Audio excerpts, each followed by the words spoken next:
Hey everyone, welcome to the Serg podcast where we talk about faith, mental health, and business so that way we grow spiritually, mentally, and professionally. Today's topic is entrepreneurship worth it? Let's get into it.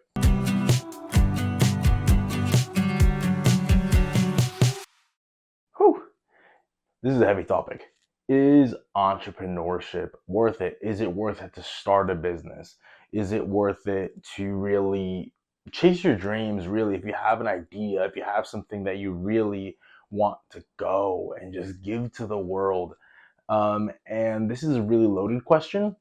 So instead of saying yes or no, it's more like, is entrepreneurship worth it for you?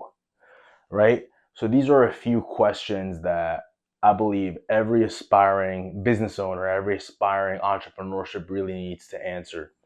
Is one, do you have the expertise on whatever your subject matter is to really give value? Right? Some people, they want to start an ice cream shop, right? Let's say you want to start an ice cream shop. Let's go back with Brother Tommy, right? Brother Tommy wants to open an ice cream shop, but yet he's only ever worked at FedEx and not once has he ever made a batch of ice cream in his life. To be honest, already that raises a really big red flag, mainly just because how are you going to provide something? How are you going to do something well for people when you don't know how to even do it?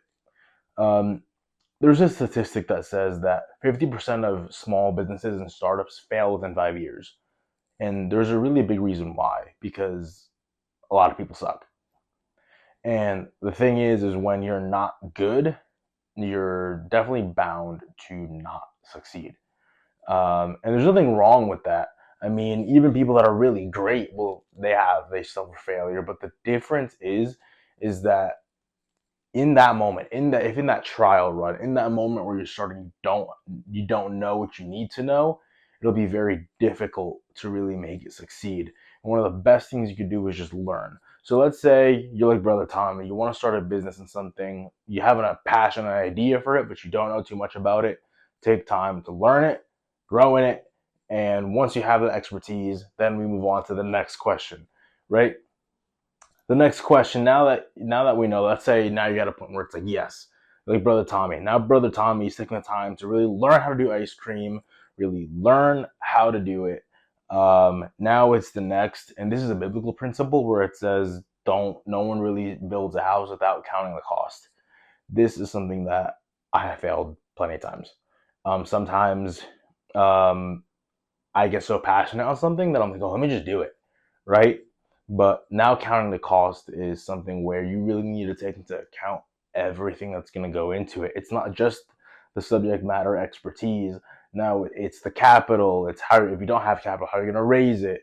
What is really not just the monetary cost, but the time cost, the relational cost? Are you going to have to see your wife and kids a little bit less? Are you going to have to spend more hours up late at night till 2, 3 a.m.?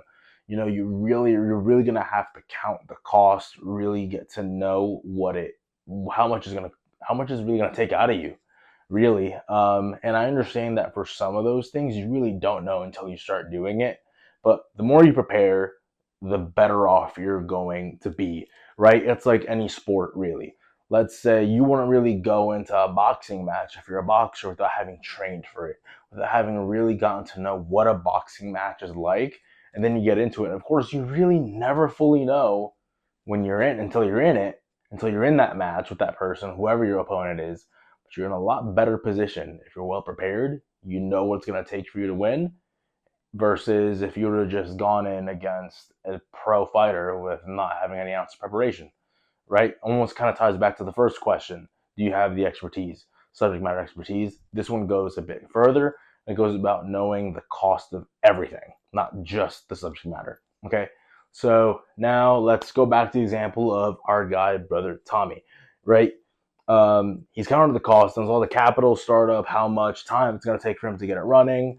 He knows the relational cost, what it's going to cost with his friends, his family.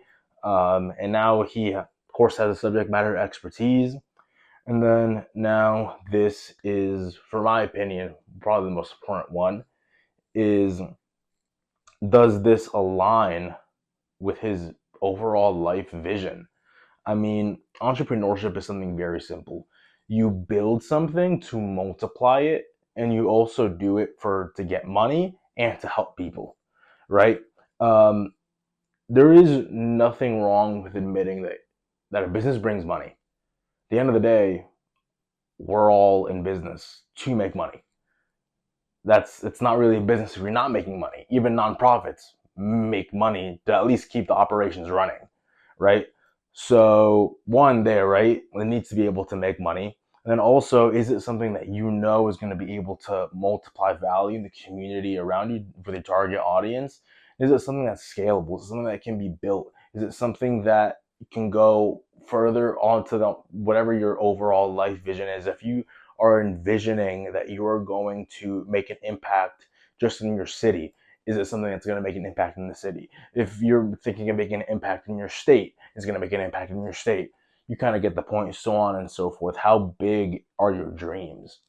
And if your dream is simply, I want to have a stable family without really any worries, without any stress, I just want stability for my family, and that's it. A business is probably not for you.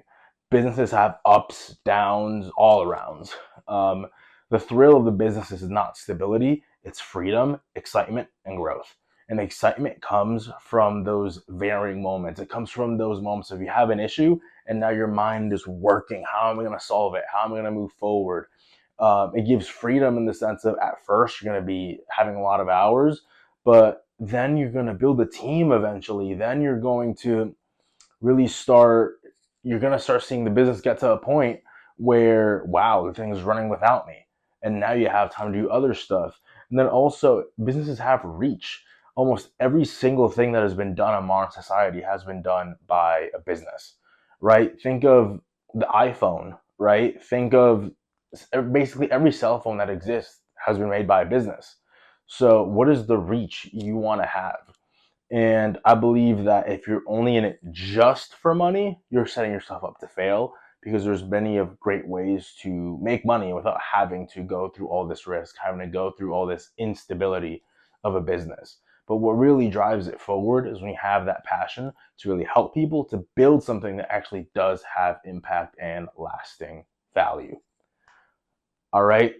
That was it for this episode. Very short, very concise. I like to answer these questions straight away.